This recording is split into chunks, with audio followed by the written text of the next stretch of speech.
Don't most parents raise their kids the way that they were raised?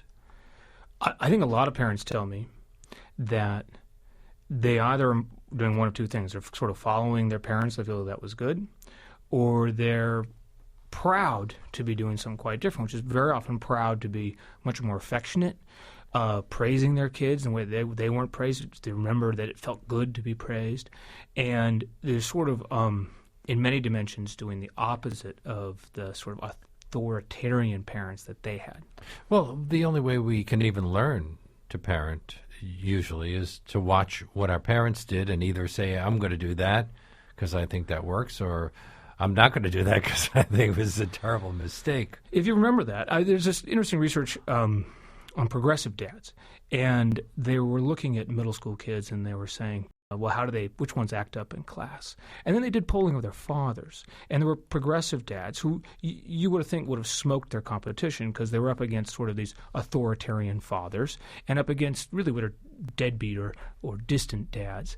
And on most levels, the progressive dads did indeed. You would think they had doing a lot better than the other dads. But on two key variables, they weren't. Their kids were acting up in class as much as the children of the deadbeat dads.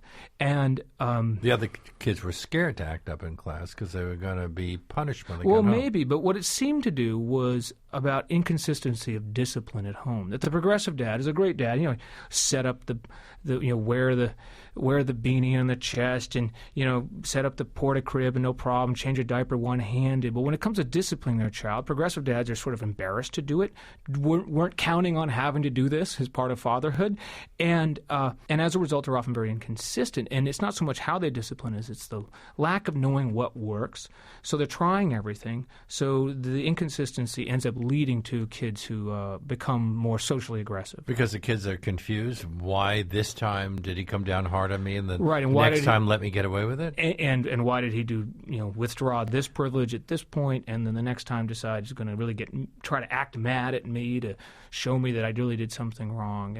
And so modern parents, I think, are doing the science says they're doing all sorts of wonderful things, but there are key areas in which some of the assumptions we make are contradictory to what the scientific record says. So tell us about the research that Dr. Carol Dweck did in this area. Yeah, Carol had done seminal work when she was at Columbia, though she's now at Stanford, in 20 New York City schools, as well as some places in the Midwest.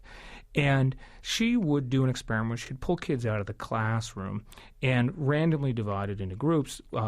Kids one at a time would take a short little IQ test, and then they'd be given a single line of praise. They'd be told, wow, you did really well. You must be really smart. Or, wow, you did really well. You must have worked very hard. And then they would immediately take another, just 5-10-minute IQ test, a pattern matching thing. And the kids who had been smart, over the course of a series of tests, started to perform worse and worse. And the kids who had been told they'd worked really hard started to do better and better. It turns out that praising kids for their intelligence teaches them this construct that intelligence is innate. And then once they begin to experience difficulty, they don't have a variable they can control to help them deal with failure. Praising them for their effort highlights the idea about how hard you work, how much you roll up your sleeves. In 2003, the American Psychological Society asked Roy Baumeister, then a leading proponent of self-esteem, to review the 15,000 studies that had been done on this thing. It became the most research subject in all of scholarly history. And he found that it was polluted with bad science.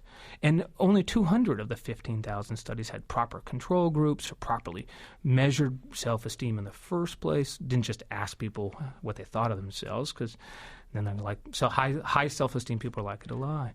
And when he looked at all the data, he said that self-esteem doesn't correlate with anything we thought it did, and he called it one of the worst days of his professional career. How does that affect someone like you? You were praising your kids' intelligence because you said that was part of the zeitgeist, and then you start reading this research. Do you suddenly have to shift course? I did. I tried to stop overnight, but it was hard. Everybody else was praising their kids. Well, you say good job to the kid. I first wrote about this for New York Magazine in 2007, and that became widely disseminated. But back then, man, I'd go out in public and everybody else would be praising their kids, and so I'd sort of fall off the wagon. I was a social praiser again. And I eventually began to understand that there was some hypocrisy here, that praising my kid was an effort to manipulate their perception, and rather than, maybe I should be honest with my child and sincere first, because only kids 7 and under take praise at face value, especially by not denying failure in their lives. Not everything has gone great for them in elementary school, and there's moments. And when I feel like I talk to them about what went wrong and how to deal best with it next time, I'm not ignoring failure.